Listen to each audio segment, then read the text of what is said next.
Varicose veins కి సరైన చికిత్స కోసం సంప్రదించండి ఎవిస్ హాస్పిటల్.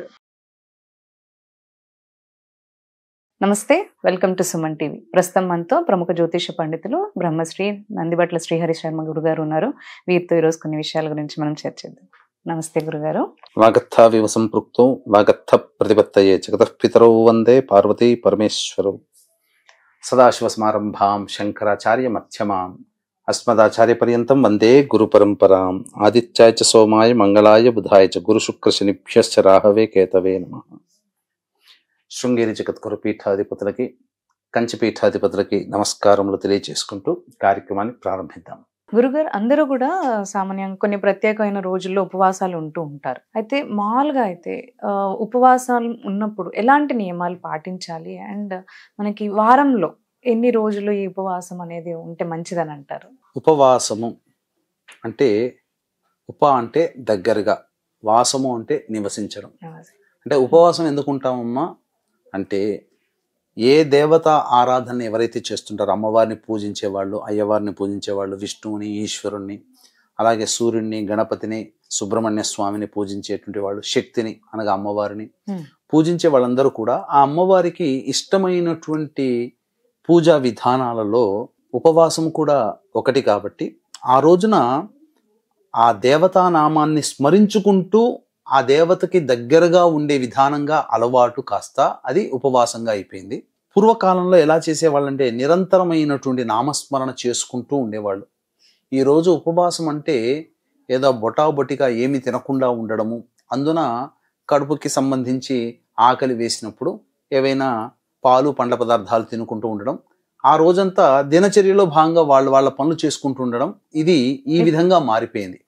అంటే ఒకప్పుడు ఎలా ఉండేది ఉపవాసం అంటే, ఇప్పుడు ఉదాహరణకి దసరా పండగ వచ్చింది అన్నప్పుడు దశమి రోజునో, లేకపోతే 9 నవరాత్రులప్పుడు, లేకపోతే మహాశివరాత్రి అప్పుడు, లేకపోతే ఇంకేదైనా పర్వదిన కాలం కార్తీక మాసంలో వచ్చినప్పుడు ఏంటనంటే ఆ రోజంతా కూడా ఏమీ తినకుండా ఉండి, ఆ రోజు ఏ దేవుడి కోసమైతే మనం ఆరాధన చేస్తున్నామో ఆ దేవుని పరిపరి విధాలుగా స్తుతిస్తూ, పొగుడుతూ, ఆయన గురించి స్మరించుకుంటూ ఆ రోజంతా గడిపేవాళ్ళు.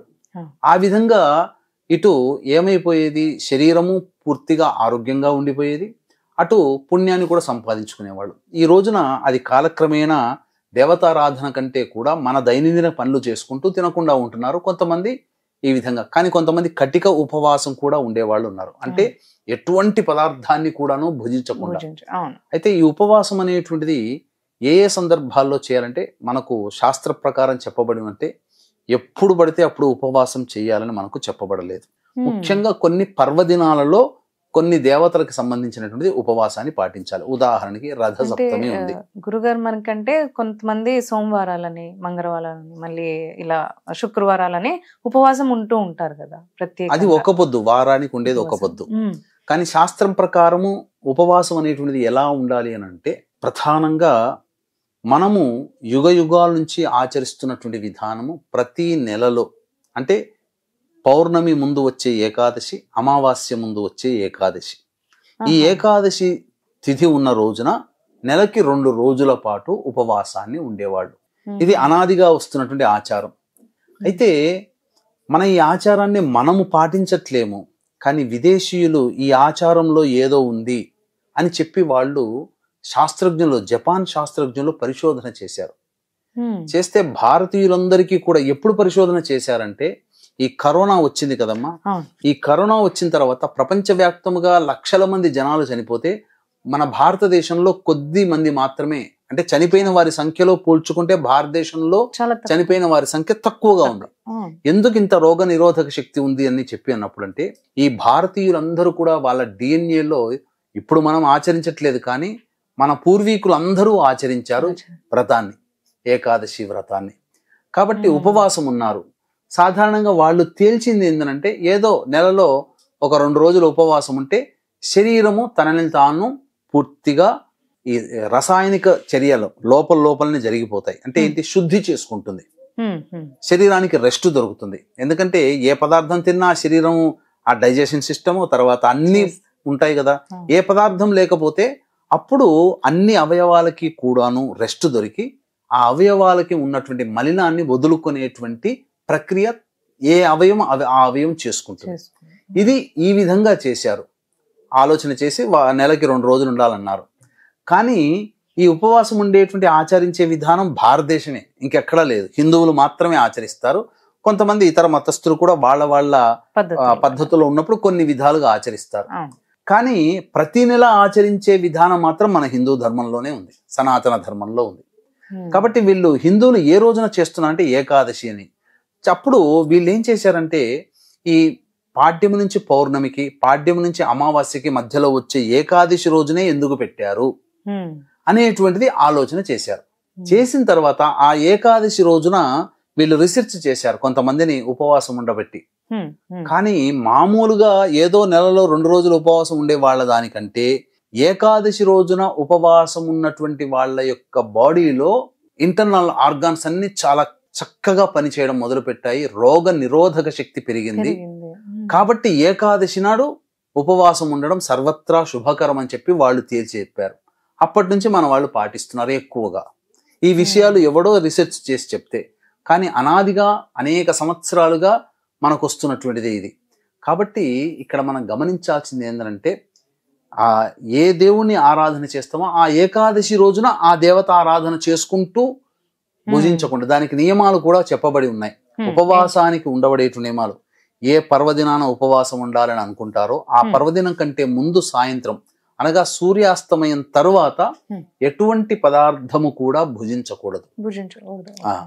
తర్వాత ఆ రోజు రాత్రి అంతా కూడా వీలైతే కటిక నేల మీద నిద్రించడం చాలా శ్రేయస్కరం.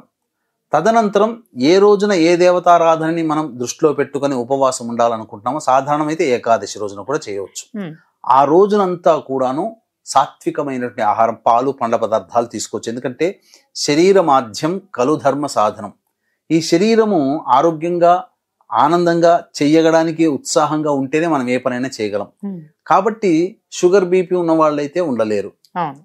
కానీ కొంతమంది ఏమాత్రం భుజించకపోయినా శరీరము పూర్తిగా అలసటకు గురవుతుంది. కాబట్టి ఆ శరీరానికి అలసట రాకుండా పాలు పండ్లు ఇవి తీసుకోవచ్చమ్మా అప్పుడప్పుడు. అంతేగాని చెప్పి ఉపవాసం ఉండాలి కదా అని చెప్పేసి ఆ శివరాత్రి రోజున చాలా మంది చేసేది ఏంటంటే ముందరంతా కూడా 4-5 కర్బూజా పండ్లు పెట్టుకొని తింటూ ఉంటారు. సో ఇలా ఉండకూడదు. కొద్దిగా మన శరీరం నిలకడగా ఏదైనా ఎక్కడికైనా వెళ్ళగలిగే శక్తినిచ్చే విధంగా పదార్థాలని భుజించాలి. ఆ తదనంతరం ఆ ఇష్టదేవతారాధన అంతా కూడా ఆ రోజంతా చేసుకొని మరుసటి రోజు కూడాను ఆ దేవుణ్ణి ప్రార్థన చేసి అప్పుడు వండినటువంటి పదార్థాన్ని ఎవరికైనా అభ్యాగతులకి, అనాగతులకి, భిక్షగాళ్ళకి వీళ్ళకి వేసి అప్పుడు తదనంతరం మనం తినాలి. ఈ విధంగా చేసినట్లయితే ఉపవాసం ఉన్నటువంటి పుణ్యాన్ని మనం పొందిన వాళ్ళం అవుతాం అని చెప్పవచ్చు. ప్రత్యేకమైన రోజుల్లో కానీ ఏకాదశి అప్పుడు కానీ ఇలాంటి ఖచ్చితంగా ఏకాదశి రోజున చెయ్యాలి.